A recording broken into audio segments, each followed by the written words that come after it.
ఓం सहनाववतु सहनौ भुनक्तु सह वीर्यं करवावहै तेजस्विनावधीतमस्तु मा विद्विषावहै। ओम शांति शांति शांति। ओम गुरुर्ब्रह्मा गुरुर्विष्णुः गुरुर्देवो महेश्वरः गुरुरेव परं ब्रह्म तस्मै श्री गुरवे नमः। सदाशिवसमारम्भां शंकराचार्यमध्यमाम् अस्मदाचार्यपर्यन्तां वंदे गुरुपरंपराम्। శ్రీ దక్షిణామూర్తి స్తోత్రం రెండవ శ్లోకంలో 20వ ఉల్లాసం ఒకసారి చూడండి.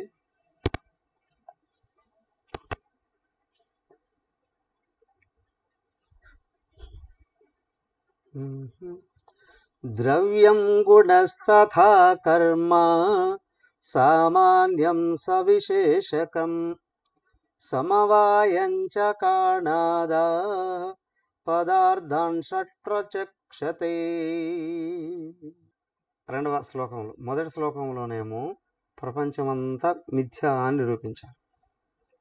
దీనికి ఆధారమైన వాడు పరమాత్మ అనే రెండవ శ్లోకంలో నిరూపించడానికి ట్రై చేస్తున్నారు. చూడబడేది మిథ్య, కానీ చూసేవాడు నిజం. చూడబడేదే లేకపోతే చూసేవాడు ఎవడున్నాడండి? నిజమే, చూసేవాడు ఎవడైతే అయ్యున్నాడో వాడిని గుర్తించినప్పుడు చూడబడేది మాయమైపోతుందండి అన్నారు. ఎందుకు అంటే చూడబడేది ఉన్నది కాబట్టి చూస్తున్నాడు అని అంటున్నాము. చూడబడేది చూడడము అనేటువంటిది కూడా మిథ్యే, కానీ ఆధారమైన వాడు ఉన్నాడే, వీడు ఒకడు, వాడు శాశ్వతమైనటువంటి వాడు, నామరూప గుణ అతీతుడైనటువంటి వాడు. కానీ అన్ని రకాల సిద్ధాంతాలు స్థూల సూక్ష్మ స్థాయిలో కనిపించే ప్రపంచాన్ని గురించి వివరిస్తున్నాయే కానీ సూక్ష్మాతి సూక్ష్మమైనటువంటి జీవుడి యొక్క అసలు రూపం దగ్గరకే వెళ్ళట్లేదు. అక్కడికి వెళ్ళి చూస్తే ఒక్కడే ఉన్నాడండి, అనేకం లేదండి అని. సో చూడబడేది అనేకం, చూసేవాళ్ళు కూడా అనేకం అనుకున్నంత వరకు ద్వైతం. కానీ చూడబడేవాడిని గుర్తించినప్పుడు వీడు ఏకంగా ఉన్నాడు అని ఎప్పుడైతే తెలుసుకుంటున్నారో చూడబడేది మాయమైపోతుంది. ఎందుకు అంటే చూసేవాళ్ళు కూడా అనేకంగా లేరు అని.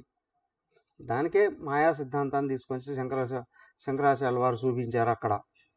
ఏమని? నువ్వు నిద్రలో కలగంటూ ఉన్నావు, కల్లో ఉన్నంత వరకు నిజమే, కల్లోండి మేలుకుంటూనే సత్యం బయటపడుతుంది. కళ నిజం కాదయ్యా, అది ఎలా నిజం కాదు అంటే చూపించు. ఓకే, కలగనేవాడు ఒక్కడే కదా, అనేకం ఎక్కడి నుంచి వచ్చింది అనేది విషయం. నువ్వు కళ నీ చేత చూడబడిన కళా ప్రపంచం మిథ్య ఉన్నట్లు కనిపించిన, అక్కడ అనేకం కూడా ఉన్నారు. నిజమేంటి అంటే పనుకోన నువ్వు ఒక్కడవే నిజం. అప్పుడు ఒకడిని ఎప్పుడైతే గుర్తిస్తున్నామో అనేకం మాయమైపోతుంది కదా. సో కాబట్టి ఏంటంటే అసలు నువ్వెవరో గుర్తించు, ఒక్కడే ఉన్నాడనే విషయం బయటపడుతుంది. ఒకడే ఉన్నాడనే విషయం బయటపడుతుంది అని. సో కాబట్టి ఆత్మ అన్వేషణలో ఏ విధంగా ఉండాలి అనేటువంటిది 2వ శ్లోకంలో మొత్తం వరుసగా నేర్పిస్తుంది. దానికి ఏంటంటే సిద్ధాంతాలు అనేకంగా ఉన్నాయి. అనేకమైన సిద్ధాంతాలు అనేకత్వాన్ని గురించే చెప్తూ ఉన్నాయి. వీటి గురించి బాగా తెలుసుకొని తోసివేయగలగాలండి. తెలుసుకుంటే కానీ తోసివేసే శక్తి రాదు. సో కాబట్టి అనేకత్వాన్ని తెలుసుకో, బాగా తెలుసుకున్న దాన్ని తోసివేసేయి అని. దానికి ఏంటి అంటే ఇక్కడికి వచ్చేటప్పటికి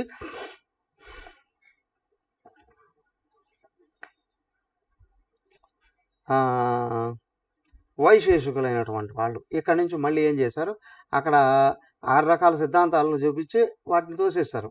దాన్ని ఒక్కొక్క దాన్ని వివరంగా చూపిస్తున్నారు. వైశేషికులు అణువులు పరమాణువుల గురించి చెప్పే భౌతికవాదులే. వాళ్ళు కూడా ప్రపంచాన్ని గురించి వర్ణించేటప్పుడు ఇవన్నీ ఉన్నాయండి అని అంటున్నారు. అణువులే ఇవన్నీ తయారయ్యాయని. ఏమిటి? ద్రవ్యం, వస్తువు, గుణం, దాని గుణం, కర్మ, వ్యవహారం, జాతి ఒక్కొక్కటి ఒక తెగకు సంబంధించినటువంటిది అని. జాతి భేదం, ద్రవ్యం, గుణం, కర్మ, జాతి భేద సమవాయం. ఇవన్నీ 6 రకాలుగా ఉన్నాయండి అని చెప్తున్నాను. వాటిని విశ్లేషిస్తూ ఇంకా చూడండి, వ్యక్తమైనటువంటి పదార్థాల్లో ఇవి ఉన్నాయి అని. వస్తువు ఉంది, దానికో గుణం ఉంది. ఆ గుణాన్ని బట్టి అది కదిలినప్పుడు ఆ వ్యవహారాలుగా వ్యక్తం అవుతాయి. ఆ వ్యవహారాల్లో విభాగాలు ఉన్నాయి. ఆ విభాగాలకు సంబంధించినటువంటి విధి విధానాలు ఏవైతే ఉన్నాయో వాటినన్నిటినీ ఇక్కడ చూపించారు. సమవాయంచ కణాదా,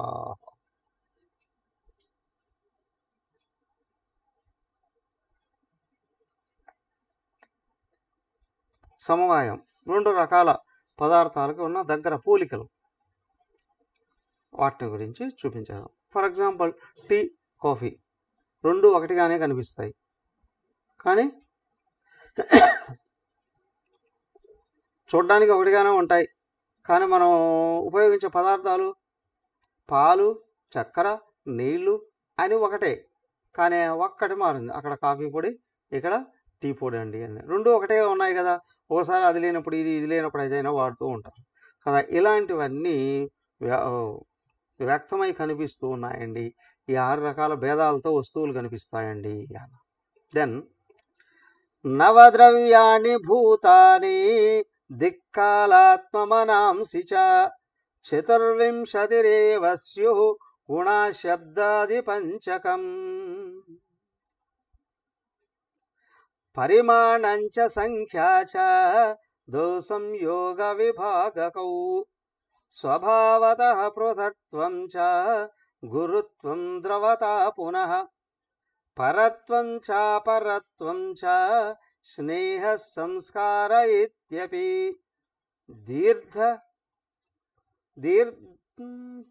దీర్ద్వేష దుఃఖ దుఃఖే చ ధర్మ ప్రయత్నక.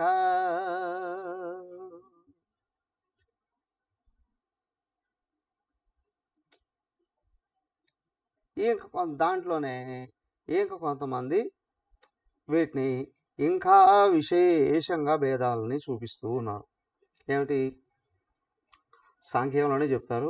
అలాగే సాంఖ్యం ఏది మన 13వ అధ్యాయంలో క్షేత్రము అని చెప్పినప్పుడు సాంఖ్యంలో చెప్పిన 24 తత్వాలని తర్వాత ఇంకొక 6 కలిపారు.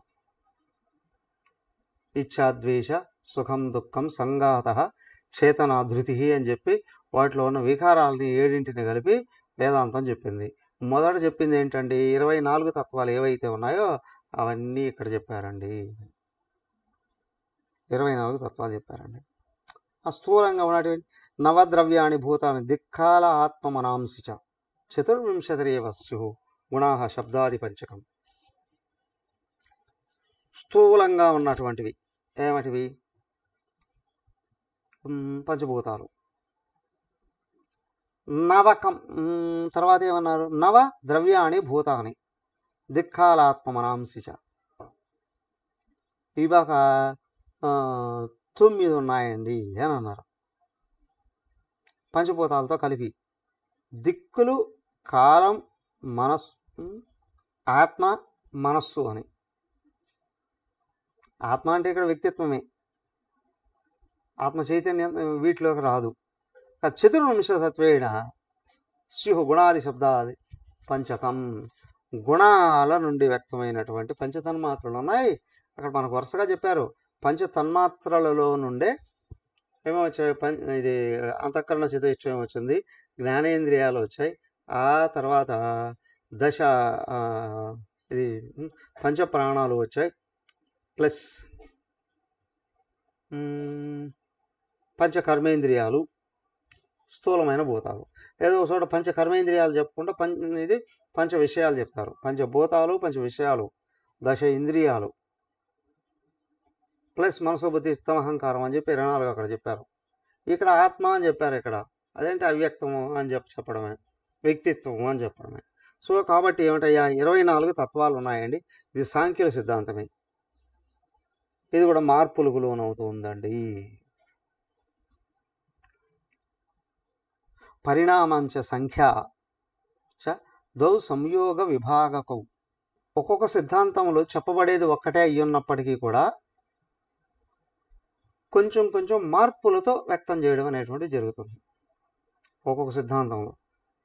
అయితే వీళ్ళు ఏం చేస్తున్నారు, ఇక్కడ పరిణామంచ సంఖ్యాచ ద్వౌ సంయోగ విభాగకౌ. పరిణామము, సంఖ్య, కలవడం, విడిపోవడం, సంయోగ విభాగాలు, స్వభావత పృథక్త్వంచ, ఇంకా వేర్వేరుగా కనిపించడం, గురుత్వంచ ద్రవతా పునః. గురుత్వం ఏకాగ్రత, ద్రవత్వం కరిగి కలిసిపోవడం, పరత్వం ఇతరమైనటువంటి స్వభావం, అన్యమైనటువంటి స్వభావం, పరత్వం అపరత్వంచ స్నేహ. స్నేహం సంస్కార ఇత్యపి. సంస్కారం, ధీహి బుద్ధి, ద్వేష ద్వేషం, సుఖం సుఖము, దుఃఖం దుఃఖము, ఇచ్ఛ ఇష్టము, ధర్మ అధర్మ ప్రయత్నకాహ. ధర్మము అధర్మము ప్రయత్నం, ఇవి మొత్తం కలిపితే 24 అండి అని.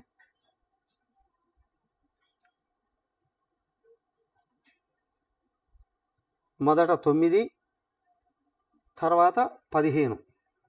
ఈ కింది 2 శ్లోకాల్లో చెప్పబడినటువంటివి 15 ఏంటంటే పంచభూతాలు, మనసు, బుద్ధి, ఆత్మ, దిక్కు, కాలం, ఆత్మ, మనస్సులు, ఇవి 4, అవి 5, 9.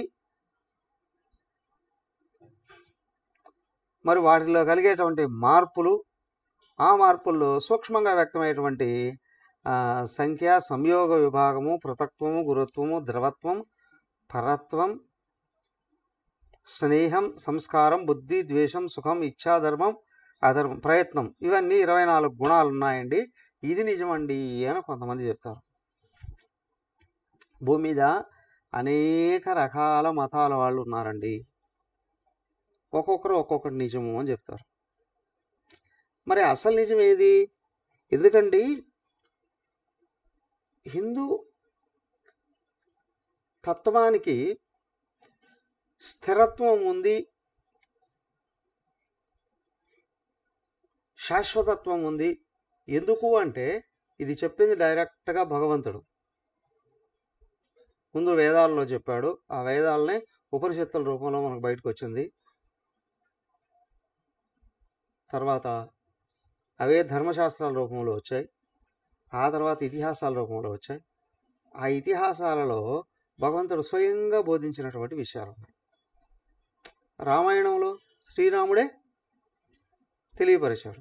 ఉపనిషత్తులు కూడా ఆయనే కొన్ని బోధించాడు. శ్రీకృష్ణుడు సాక్షాత్తు భగవద్గీత చెప్పాడు, ఉత్తర గీత చెప్పాడు కదా. కాబట్టి విషయం ఏంటయ్యా, ఏది నిజం ఏది నిజం కాదు అని అంటే సంపూర్ణమైనటువంటి తత్వాన్ని వ్యక్తం చేసినటువంటి వాడు ఎవరు? సంపూర్ణత్వమే అయ్యి ఉన్నటువంటి భగవంతుడు. కాబట్టి అథారిటీ అదేనండి. ఇప్పుడు ఇతర మతాలలో కూడా దేవుడిగా కొలవబడేటువంటి వాళ్ళు ఎవరైతే ఉన్నారో వాళ్ళందరూ కూడా మహమ్మద్ ప్రవక్త కానీ యేసుక్రీస్తు కానీ నేను దేవుడు దూతను అని అన్నారు. నేనే దేవుడిని అని అనలేదు. తర్వాత వాళ్ళు అన్నారు ఆయన దేవుడు అని, ఆయన అనలేదు. కానీ ఇక్కడ దశావతారంలో వచ్చినప్పుడు భగవంతుడు నేనే భగవంతుడిని అని అన్నాడు. ముఖ్యంగా రాముడు కృష్ణుడు సంపూర్ణత్వాన్ని వ్యక్తం చేశారు. ఏదైతే చెప్పారో అది చేసి కూడా చూపించారు. సో కాబట్టి పరమమైన ప్రమాణం ఏంటయ్యా, ఎదుగు. కానీ మిగతావన్నీ ఎన్నున్నాయండి, ఏది కరెక్టు అని అంటే ఒకటే తెలుసుకుంటే ఇదే కరెక్ట్ అని తెలుస్తుంది. కానీ ఏమవుతుంది అని అంటే మిగతా దాన్ని తోసివేయడమో లేకపోతే అన్నీ కరెక్ట్ అనడం కూడా జరుగుతుంది. కొంతమంది అంటారు చూడండి, ఓట్ బ్యాంక్ కోసం కావచ్చు, లేదా సినిమా యాక్టర్లు కూడా ఉంటారు, అందరి ఆడియన్స్ని ఇది పట్టుకోవడానికి, వాళ్ళ ఫ్యాన్స్ని పట్టుకోవడానికి కావచ్చు, అన్ని మతాలు సమానమే, అన్ని విధానాలు సమానమే అని. అన్ని మతాలు ఎట్లా సమానం అవుతాయి? ఒక్కొక్క మతం ఇప్పుడు చూస్తూనే ఉన్నాం. హిందూ మతంలో కూడా అనేక రకాల విధానాలు ఉన్నాయి. వాటినన్నింటినీ తీసుకొచ్చి 3 రకాలుగా చెప్పారు. ఒకటి ద్వైతం, విశిష్టాద్వైతం, అద్వైతం అని చెప్పారు. నువ్వు అద్వైతం దగ్గరకు వెళితే కానీ అన్నీ సమానం చెప్పలేవు. అంటే నామరూపాలు అనేటువంటివి ఎప్పుడూ సమానం కావడానికి అవకాశం లేదు. నామరూప గుణ తత్వాలు ఎప్పుడూ సమానం కావు. కానీ వెనకలో ఉన్న ఆత్మ ఒక్కటే సమానం అవుతుంది. అది గుర్తిస్తే కదా. అనంతంగా అందరిలో వ్యాపించి ఉన్నటువంటిది, సర్వత్రా ఉండి సర్వజీవరాశులలో వ్యాపించి ఉన్నటువంటి ఆత్మ ఒకటి మాత్రమే సమానం అవుతుంది. కానీ వ్యక్తమైనటువంటి సమానం కావడానికి అవకాశం లేదు. ఆ స్థాయిలో ఉన్నటువంటి ఇతర మతాలు అయినటువంటి వాళ్ళందరూ కూడా ఏం చెప్తారు? మా మతమే గొప్ప, మా గురువే గొప్ప, మా మతమే గొప్ప, మా గురువే గొప్ప. అదే అక్కడి నుంచే అన్ని రకాల భేదభావాలన్నీ కూడా పుట్టుకొని వచ్చేది. మా మతాన్ని రక్షించుకోవాలి కాబట్టి ఇతర మతాలను నాశనం చేసేయాలి అని రకరకాల దేశాల వాళ్ళు కూడా ఇతర దేశాలని ఆక్రమించడం కొరకు రకరకాలైనటువంటి యుద్ధాలు చేయడం, పోరాటాలు చేయడం, స్వాధీనాలు చేసుకోవడం కూడా చేశారు. కానీ నిజమేంటి? శంకర్ల వారు చెప్పింది అందరూ ఒక్కడే అయినాడు అని. ఏంటి అంటే అయ్యా కనిపించేది నిజం కాదు, దానికి ఆధారంగా కనిపించకుండా ఉన్నటువంటిది ఏదైతే ఉందో అది మాత్రమే నిజం. మరి కనిపించేది ఎక్కడి నుంచి వచ్చిందండి? ఒక్కొక్క రకంగా చెప్పారు. వెస్టర్న్ ఫిలాసఫీ చదివితే మొత్తం ఏమవుతుంది? యావత్ సృష్టి భూమి నుండి వచ్చిందని ఒకడంటే, లేదు నీటి నుండి వచ్చిందని ఒకడంటే, అగ్ని నుండి వచ్చిందండి అని ఒకడంటే, లేదు వాయువు నుండి వచ్చిందని ఒకడంటే, లేదా ఆకాశంలో నుంచి వచ్చింది ఒకడంటే, ఇంకొక రకంగా చెప్తాడు. మా దేవుడి నుంచి వచ్చింది, మా దేవుడి నుంచి వచ్చింది, మా దేవుడి నుంచి వచ్చింది. అసలు దేవుడు ఎవరు?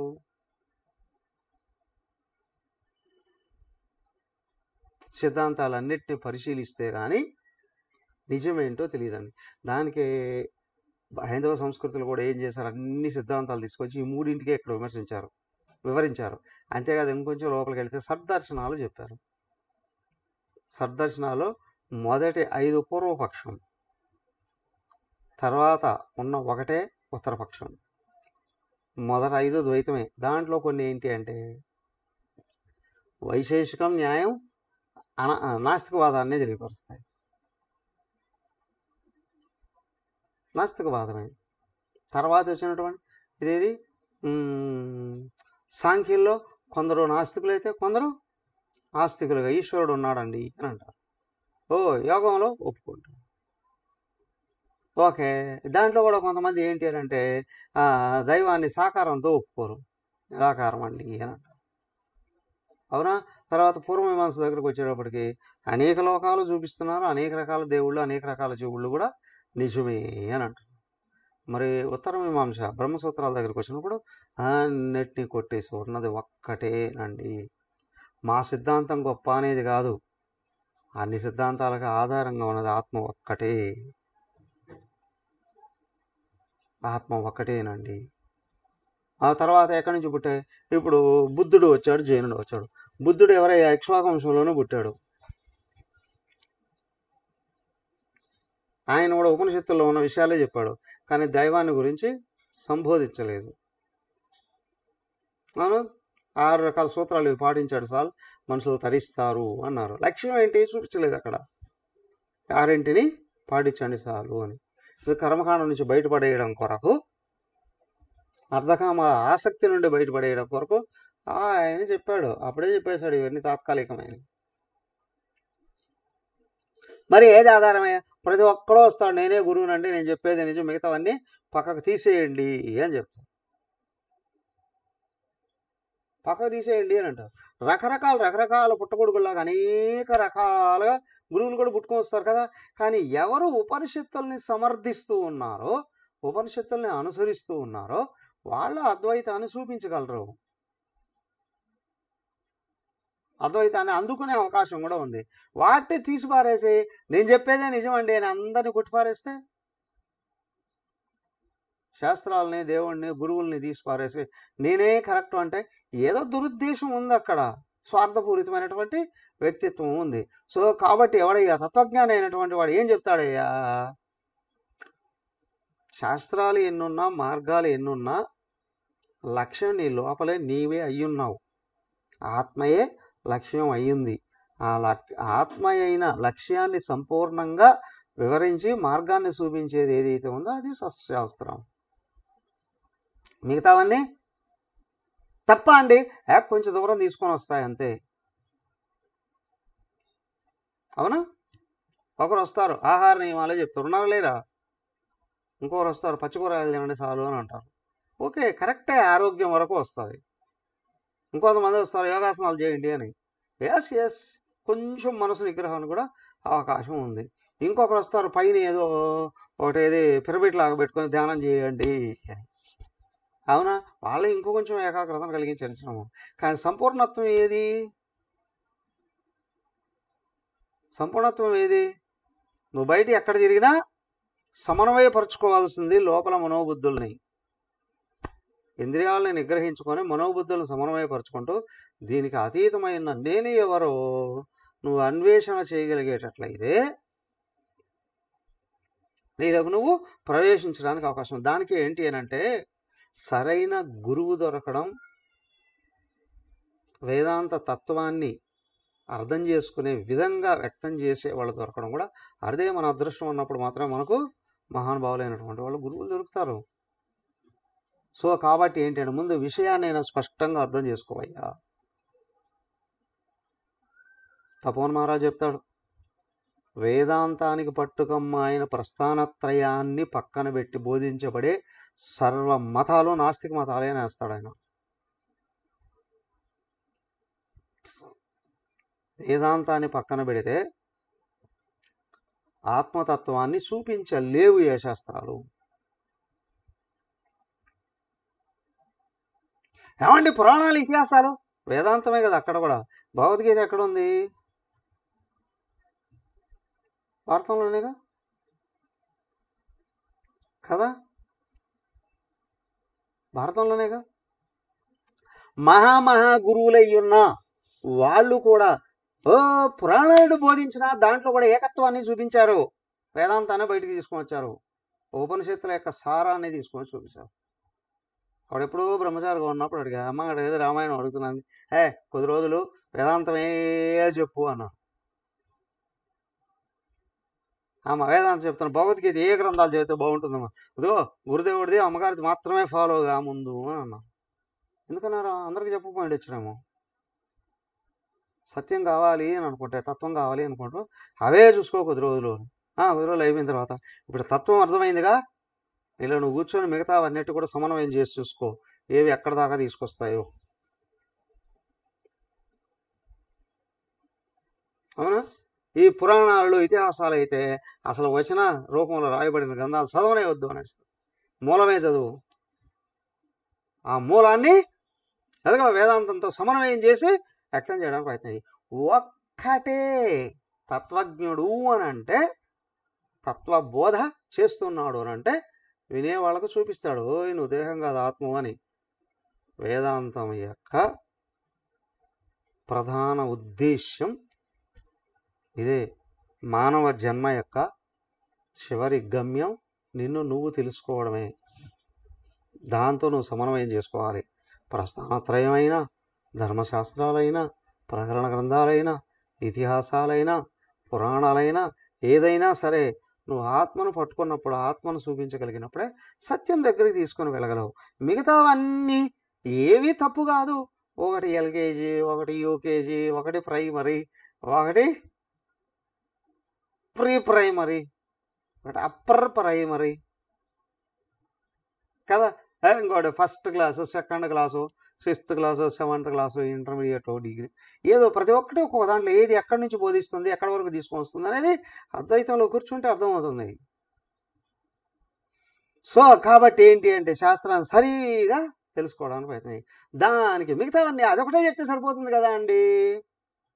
నువ్వు మహాత్ముడైన గురువు దగ్గరే ఉండి ఆయన చెప్పినట్టే శ్రద్ధతో అనుసరిస్తూ ఉంటే నీకు అన్నీ కూడా తెలియడానికి అవకాశం ఉంది. కానీ 24 గంటలు మహాత్ముడు నీ దగ్గర ఉండలేడు, నువ్వు మహాత్ముడి దగ్గర ఉండలేవు కదా. కాబట్టి ఏంటంటే మిగతా విషయాలు కూడా తెలుసుకో, వాటి స్థానం ఏదో కూడా తెలుసుకో, వాటి ఎక్కడ ఉంచాలనో అక్కడ ఉంచు. నీకు పరమమైన గమ్యం ఏదో దాన్ని పట్టుకొని ముందుకెళ్ళడానికి అన్నీ తెలిసి ఉండాలి. అన్నీ తెలిసి ఉండాలి అంటే మొత్తం ప్రతి ఒక్కదాన్ని కూలంకషంగా అధ్యయనం చేస్తానంటే జీవితం ఎటుపోతుందో తెలియదు. ద్వైత సిద్ధాంతంలో ఏం చెప్పారండి, అన్నీ చదువుతానండి, ఓ 10 జన్మలు 20 జన్మలు అయిపోతుంది, ఈ లోపల ఏమైపోతుంది. తర్వాత విశిష్టాద్వైతంలో అన్నీ చదువుతానండి, ఎప్పుడు ఆ తర్వాత అద్వైతానికి వస్తానండి, వస్తావో లేదో తెలియదు, ఎన్ని లక్షల జన్మలు పడుతుందో తెలియదు. అవునా. ఉపనిషత్తుల్లో చెప్పబడిన విషయం అంతా అది ఒకటే కదా. సర్వం కల్విదం బ్రహ్మ నేహ నానాస్తి కించన. మరి గురువులుగా విశ్వవ్యాప్తంగా పేరుగాంచిన వాళ్ళు కూడా విమర్శలు చేస్తున్నారు అని అంటే అర్థం కాలేదనే కదా అర్థం. అవునా. ఒక హీరోయిన్ హాలీవుడ్కి వెళ్ళారంటే ప్రపంచం అంతా తెలిసిపోయింది అని, అయినంత మాత్రం వాళ్ళు పరిపూర్ణులా? ఒక వ్యక్తి బిజినెస్ చేస్తూ ఇంటర్నేషనల్ బిజినెస్ చేయించండి, అఫ్కోర్స్ వాళ్ళు పరిపూర్ణులా? సో కాబట్టి ఏంటి అంటే నీకు ప్రస్థానత్రయం సంపూర్ణంగా గురువుగారి దగ్గర సరైన విధానంలో అర్థం చేసుకుని ఉంటే ఉన్నది ఒక్కటే అనే విషయం తెలుస్తుంది. అవునా. ఎక్కడ ఎవరిని ఏమి విమర్శించలేవు, దాన్ని చూపిస్తూ ముందుకు వెళ్ళేటువంటి ఇంకా ముందుకెళ్ళి ఉత్తిష్టత జాగ్రత్త ప్రాప్య వరా నిబోధత క్షురస్య ధారా నిషితా దురత్య దుర్గం పదం తత్కవయో వదంతి. ఆ విధంగా చెప్పి ఇంకా వెళ్ళవయ్య ముందుకు వెళ్ళవయ్య. ఆ మంగళం కోట ఒక్కొక్క విషయాన్ని తెలియపరుస్తూ ఉన్నాయండి.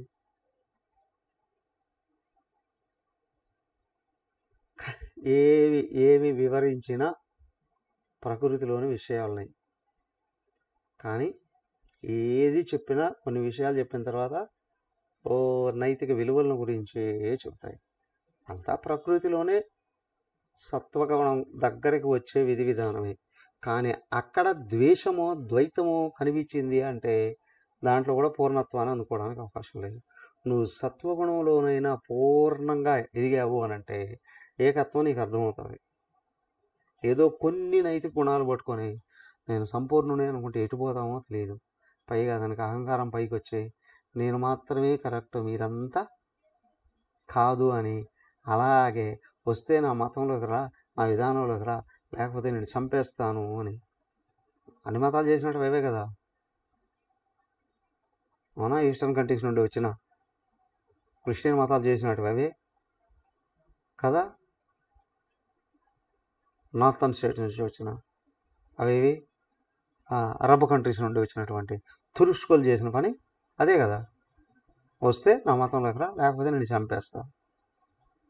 అందరిలో ఆత్మ ఉంది అని తెలిసిన తర్వాత చంపేస్తాను అని కానీ, చంపేయాలి అని కానీ, చంపగలము అనే కానీ భావన ఎక్కడి నుంచి వస్తుంది? మతం కోసం జనాలను చంపడము అనేటువంటిది అది దుర్మార్గమైన చర్య, రాజకీయ ఉద్దేశమే. రాజ్యం కోసం చంపడం వేరు. అర్జునుడు కృష్ణుడు కూడా చెప్పాడు, భగవద్గీత చెప్తూనే పోయి యుద్ధం చేసి మొట్టమొదటి ధర్మాన్ని నిలబెట్టుకో అన్నాడు. అక్కడ తత్వాన్ని నిలబెట్టు అని అనలేదు. తత్వాన్ని నిలబెట్టుకో, ధర్మాన్ని నిలబెట్టు. ఎందుకంటే ధర్మాన్ని వదిలిపెట్టి అధర్మంగా వెళ్ళేటువంటి వాళ్ళు అందరికీ కష్టాలు కలిగిస్తారు. సమాజం అంతా సుఖంగా ఉండాలి అని అంటే ముందు ధర్మాన్ని నిలబెట్టుకో, దాంట్లో నుంచి తత్వం వైపు నడు. ముఖ్యంగా చూపించినటువంటి విధి విధానాలు అవండి. అందులో ఇది ఒకటండి.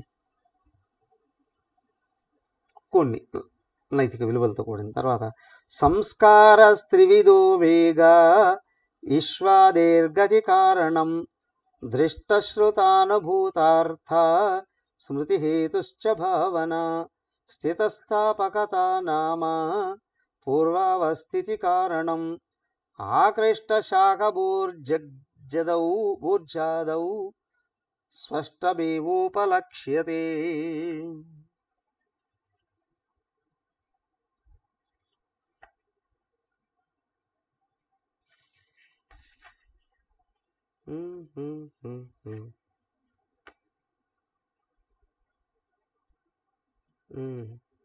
అయితే ఇప్పుడు ఇంతవరకు కూడా చెప్పింది ఏంటి అని అంటే, ఇంకొంచెం లోపలికి వెళ్ళి గమనిస్తే వైశేషికలు చెప్పారు ద్రవ్యం, గుణం, కర్మ, జాతి, భేదం, సమవాయం. తర్వాత మనకు వచ్చినటువంటి దీంట్లో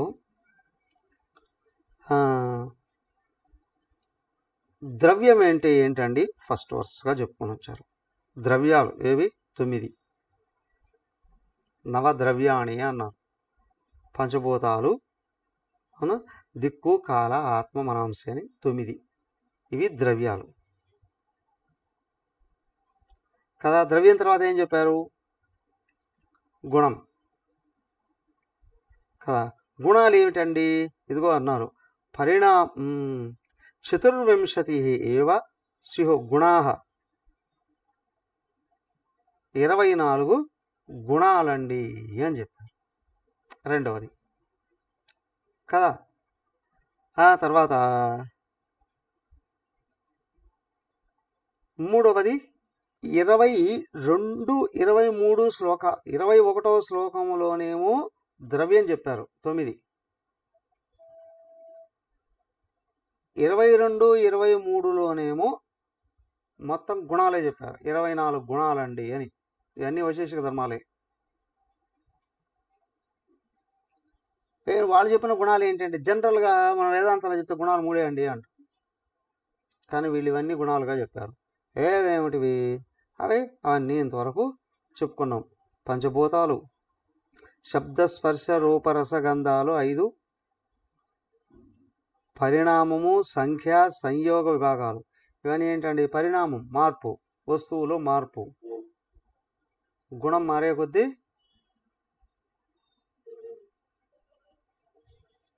మారే కొద్దీ వస్తువు మారిపోతూ వస్తుంది.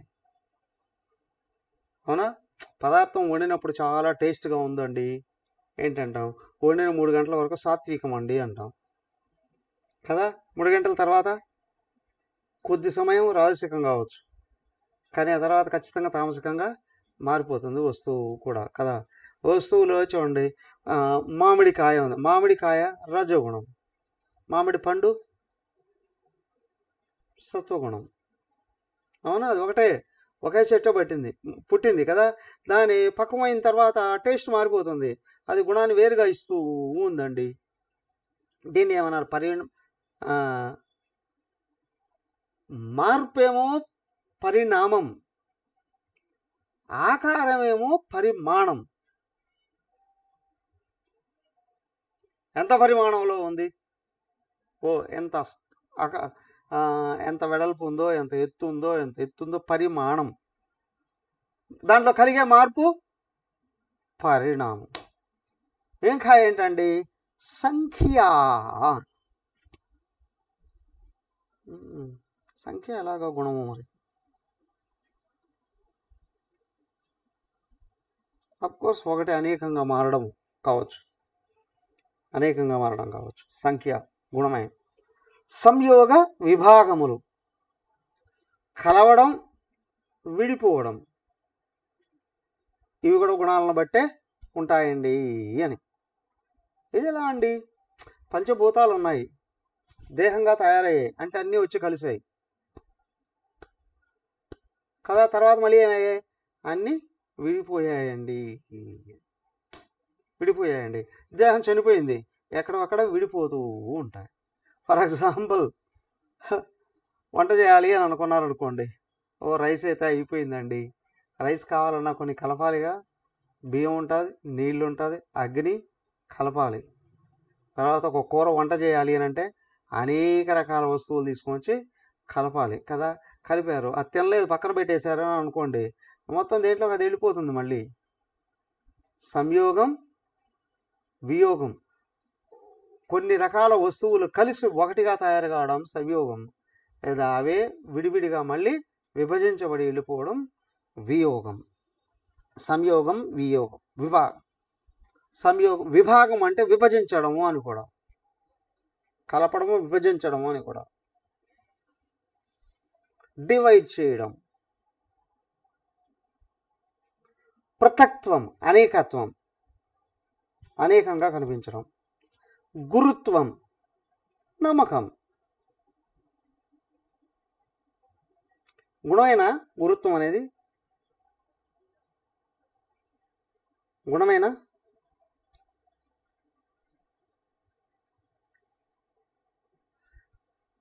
శరీరేంద్రియ మనోబుద్ధులు అన్నిటినీ కలిపి ఒక నమ్మకం అనే దాని వైపు చేర్చి ముందుకు తీసుకుని వెళితే అది గురుత్వం.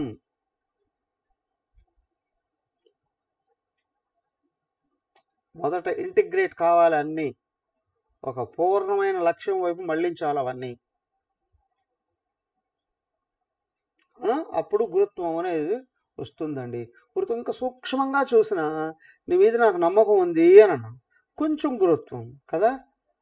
నువ్వు భగవంతుడు వారిని నమ్ముతున్నానండి అని అన్నాను, ఇక్కడ సంపూర్ణంగా అంకితభావం అనేటువంటిది ఉంటుంది, దాన్ని అనుసరించడం అనేటువంటిది కూడా ఉంటుంది. శిష్యుడు గురువుని చూస్తే భగవాన్ అని పిలుస్తాడు, అందరినీ పిలుస్తాడు. ఉపాధ్యాయులు అనేక మంది ఉంటారు, లెక్చరర్స్ అనేక మంది ఉంటారు, పాఠాలు చెప్పి వెళ్ళిపోతారు. కానీ ఇక్కడ ఏంటంటే ఆత్మతత్వంలో నిలబడి ఆత్మతత్వాన్ని చూపించేటువంటి వాళ్ళని మాత్రమే గురువుగా భావించడం, గురుత్వం స్వీకరించడం, గురుత్వాన్ని అనుసరించడం అనేటువంటిది. ద్రవ్యత్వం కరిగి ప్రవహించిపోవడం. పరత్వం, పరత్వం అనేది అన్యమైంది కావచ్చు, అవునా, అనన్యమైంది కావచ్చు. వాళ్ళ పరులండి ఒకటి, అది పరమమైనదండి, ఉత్తమోత్తమైనటువంటిదండి అని కూడా భావించారు. స్నేహం ప్రేమగా ఉండడం. సమకాలీకులు స్నేహభావాన్ని వహించారండి, ఒకరిని ఒకరు ఇష్టంతో గౌరవించుకోవడం. స్నేహం. సంస్కారం. సంస్కారం అన్నప్పుడు ఇవే గుణాలు లోపల ఉన్న వాసనలు చూపిస్తాయి. ఇవి వాటి సంస్కారాలు మంచివి కాదండి, అంటే అన్ని స్వార్థపూరితమైన సంస్కారాలండి కదా. గుణాలు లోపల చూపించేటవే కదా ఇవి, వాసనలు. ఉత్తమమైన సంస్కారాలండి, వాళ్ళ తల్లిదండ్రులు చక్కగా పెంచారండి. చూడండి, తల్లి తండ్రి పిల్లల్ని ఉత్తమ సంస్కారాలతో పెంచితే వాళ్ళు ఎక్కడున్నా తల్లిదండ్రులను దైవంలాగా భావిస్తారు, చూస్తారు. అదే తల్లి తండ్రి ఎవరైనా సరే అల్పభావాలతో పెంచితే మొట్టమొదట విసిరిపారేసే తల్లిదండ్రులని.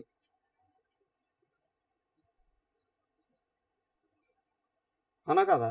ఫర్ ఎగ్జాంపుల్ చూడండి, దేవతలు అసురులు ఇద్దరికి తండ్రి ఒకడే కదా, ఇద్దరికి తల్లులు వేరు, అవునా, తల్లులు వేరు. దితిపుత్రులేమో అసురులు అయ్యారు, దైత్యులు అయ్యారు. అదితిపుత్రులేమో ఆదిత్యులు, దేవతలు అయ్యారు. కానీ వాళ్ళ జీవితం ఎట్టుంది, వీళ్ళ జీవితం ఎట్టుంది కదా. రావణాసురుడు, కుంభకర్ణుడు, వాళ్ళ ముగ్గురు చూడండి, ఎవరు, ఇంకొకడు విభీషణుడు. నిజానికి తల్లి మంచిదే, తల్లి మంచివాళ్లే, కానీ తల్లిలో ఉంది కొంచెం స్వార్థం, పక్కకు మలిచింది. తండ్రి ఉత్తమోత్తముడు, పులస్త్యుడు.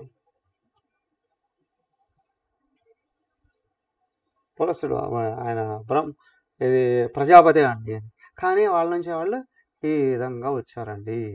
సో కాబట్టి ఇక్కడ ఏంటి అని అంటే ఆయన చూడు, ఉత్తానపాదుడు ప్రజాపతి కాదు. ఆ ఉత్తానపాదుడికి 2 భార్యలు, సునీతి సురుచి. ఆ సునీతి కొడుకు ధ్రువుడు శాశ్వతుడయ్యాడు. ఆ సురుచి కొడుకు ఇంకొకడు కదా. ఆ ప్రారంభంలో చాలా ఎక్కువగా కనిపించేది, కానీ ఆ జీవితం అడ్రస్సే లేకుండా వెళ్ళిపోయింది. లోపల ఉన్నటువంటి సంస్కారం అండి ఇటువైపు వెళుతుంది. నీచంగా వెళుతుందా, స్వార్థంగా వెళుతుందా, నిస్వార్థంగా ఉత్తమంగా వెళుతుందా, అది కూడా గుణమే. సంస్కారం, బుద్ధి, సంస్కారం వ్యక్తమైనప్పుడు వాటిని బాగా విమర్శించి వేరు చేసి విచారణ చేసి నిశ్చయం చేసేటువంటిది బుద్ధి. ఉత్తమ సంస్కారాలు కావాలి అని అనుకున్నప్పుడే ఈ బుద్ధి పనిచేస్తుంది. ఒక్కోసారి అంటాం నీచమైన బుద్ధి అండి అని కూడా.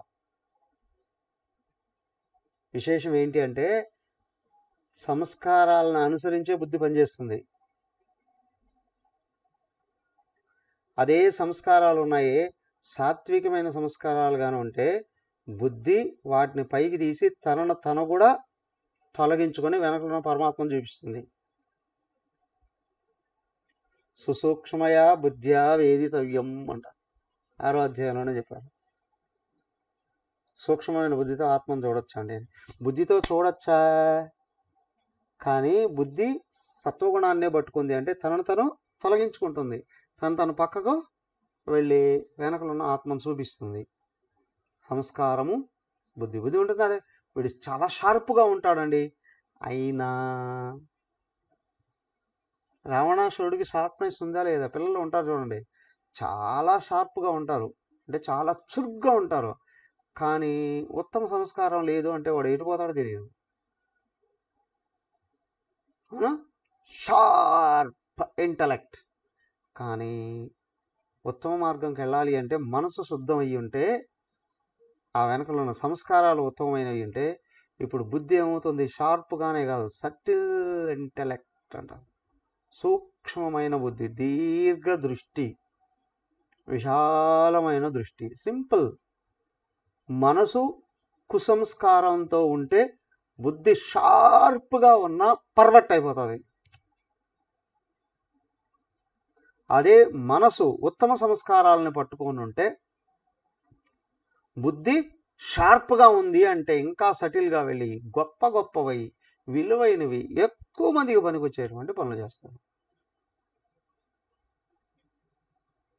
ఈ ఉగ్రవాదులకు బుద్ధి షార్ప్గా ఉంటుంది, కానీ వాడికి సటిల్ ఇంటలెక్ట్గా ఉంది అనుకోండి, మహాత్ముడైపోతాడు. వివేకానంద, గురుదేవుడు, ఆ 2 ఉంటాయి అక్కడ. షార్ప్గా ఉంటుంది, సటిల్గానే ఉంటుంది. కాబట్టి బుద్ధి ఏంటి అంటే సంస్కారాల మీద ఆధారపడి బుద్ధి పనిచేస్తుంది. బుద్ధి స్వతహాగా ఏం చేయలేదు, సంస్కారాల మీద ఆధారపడి పనిచేస్తుంది. రోబో ఉంది, దానికి పాజిటివ్ మెమరీ పెడితే ఉత్తమమైన పనులు పనికి వస్తుంది. అదే నెగిటివ్ మెమరీ పెడితే చెడు పనులు చేసేస్తుంది. సేమ్ ఇంకా ఏంటంటే ద్వేషము. ద్వేషం అన్నప్పుడు ఖచ్చితంగా నెగిటివ్ క్వాలిటీ, చుట్టుపక్కల వాళ్ళని ఇతరులని ఓర్వలేకపోవడం, ద్వేషం అనేటువంటిది. ఈ గుణం ఎక్కడైతే నెగిటివ్ క్వాలిటీ, ఇది వస్తే ఏంటి అంటే తను సుఖంగా ఉండలేడు, ఇతరులను సుఖంగా ఉంచలేడు, కనిపించే ప్రతి ఒక్కరిని ద్వేషించే గుణం నెగిటివ్ క్వాలిటీ. ద్వేషం ఏది కుసంస్కారం నుండి వచ్చినటువంటిది ద్వేషం. సుఖము దుఃఖము కూడా ఉంటుంది ఇక్కడ. ద్వేషాన్ని అనుసరించే దుఃఖం వస్తుంది, మంచి సంస్కారాన్ని స్నేహాన్ని అనుసరించి సుఖం బయటకు వస్తుంది. సుఖం సాత్విక గుణం. సుఖం అనేది వాస్తవంగా భోగం కాదు.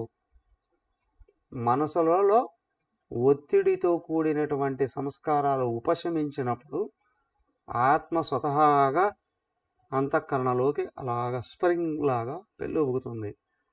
లోపల సహజంగా ఉంటుంది సుఖం అనేది. సుఖం అనేది దేని నుండి వచ్చేది కాదు, లోపల ఉన్న అనవసరమైన సంస్కారం తొలగినప్పుడు లోపల నుంచి వ్యక్తమయ్యేటువంటి స్వభావం. ఇచ్ఛ. ఇచ్ఛ ఖచ్చితంగా ప్రపంచంలో ఉన్నటువంటి విషయాలు ఏదో ఒకటి కోరుకోవడం. ఇచ్ఛ. అక్కడ చెప్పారు ఇచ్ఛా ద్వేషం అని. సుఖం దుఃఖం, ఒకటి నెగిటివ్ ఒకటి పాజిటివ్ అండి. ఇచ్ఛ ద్వేషం, సుఖం దుఃఖం. ఇష్టాన్ని వ్యక్తం చేసావు, ఓకే. అది పూరితమైంది అయితే దుఃఖమే ఎదురొస్తుంది, రిటర్న్ వస్తుంది నీకు ఫలంగా.